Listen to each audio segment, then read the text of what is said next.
Ketika adik-adik pergi ke sebuah minimarket, pernahkah adik-adik memperhatikan karyawan yang bekerja? Masing-masing bekerja pada bagiannya. Sangat jarang terjadi seorang karyawan memegang dua pekerjaan sekaligus. Sebagai contoh, karyawan bagian kasir tidak mungkin merangkap sebagai bagian persediaan.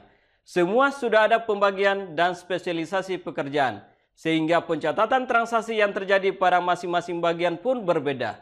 Nah, bagaimana caranya agar setiap pencatatan transaksi yang sering terjadi bisa berjalan dengan praktis dan baik?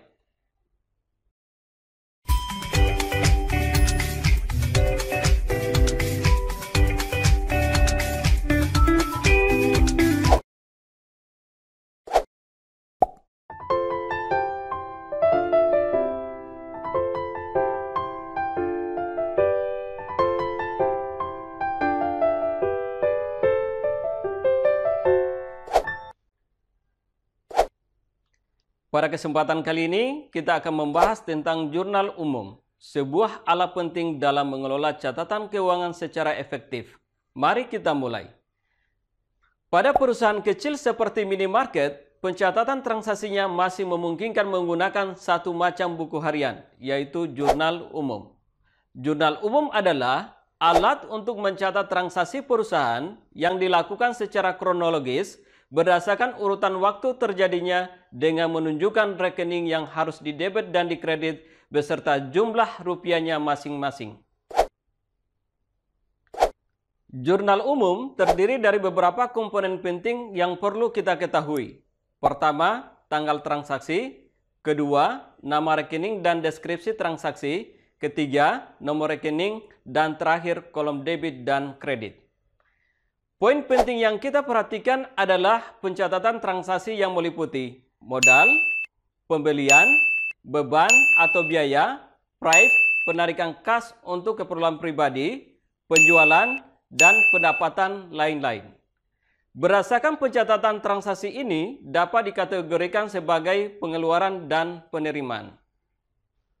Untuk pengeluaran, pengisian kolom keterangan transaksi pada bagian debit dengan menggunakan kalimat tanya, apa yang dibeli, dibayar, dikeluarkan. Sedangkan pada bagian kredit dengan menggunakan kalimat tanya, pakai apa membelinya, membayarnya, mengeluarkannya. Contoh, Nona Sinta tanggal 2 Januari 2023 mendirikan perusahaan dagang dengan nama UD Sekar Arum.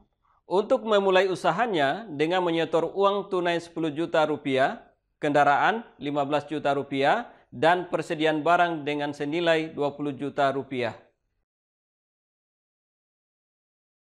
Kita mengisi kolom tanggal 2 Januari terlebih dahulu, kemudian pengisian kolom deskripsi transaksi, debit atau kredit, dengan menuliskan jawaban dari pertanyaan berikut ini.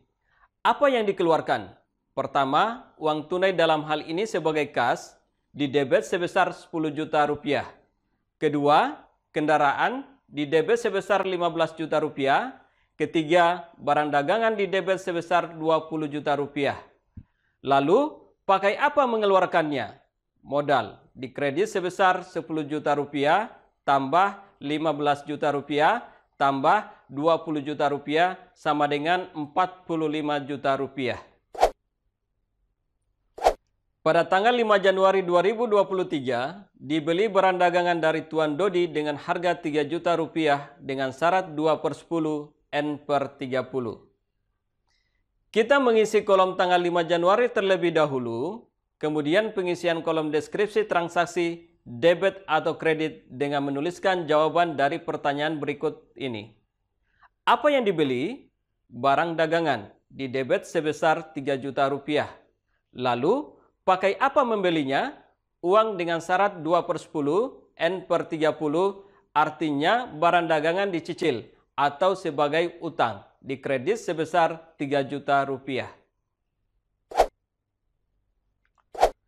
Untuk penerimaan atau pendapatan, pengisian kolom keterangan transaksi pada bagian debit dengan menggunakan kalimat tanya, apa yang diterima? Sedangkan di bagian kredit dengan menggunakan kalimat tanya, terima dari mana?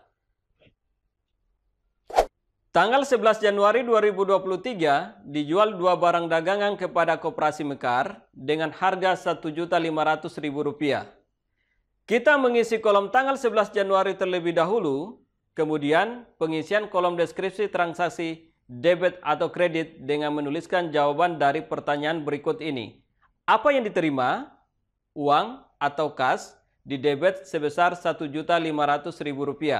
Lalu, terima dari mana? Penjualan barang dagangan di kredit sebesar Rp1.500.000. Pada tanggal 15 Januari 2023, dijual barang dagangan kepada Tuan Dodi dengan harga Rp3 juta dengan syarat 2/10 N/30. Kita mengisi kolom tanggal 15 Januari terlebih dahulu, kemudian pengisian kolom deskripsi transaksi debit atau kredit dengan menuliskan jawaban dari pertanyaan berikut ini. Apa yang diterima?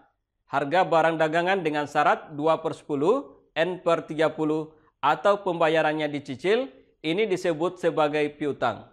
Di debit sebesar Rp3 juta. Lalu, terima dari mana? Penjualan barang dagangan di kredit sebesar Rp3 juta.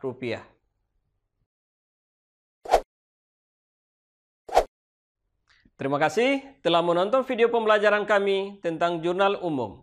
Kami harap adik-adik mendapatkan pemahaman yang lebih baik tentang pentingnya jurnal umum dalam mengelola catatan keuangan. Untuk mengecek pemahaman adik-adik, maka silakan kerjakan dan cantumkan jawaban soal ini pada kolom komentar. Sampai jumpa di video pembelajaran kami berikutnya. Selamat bekerja.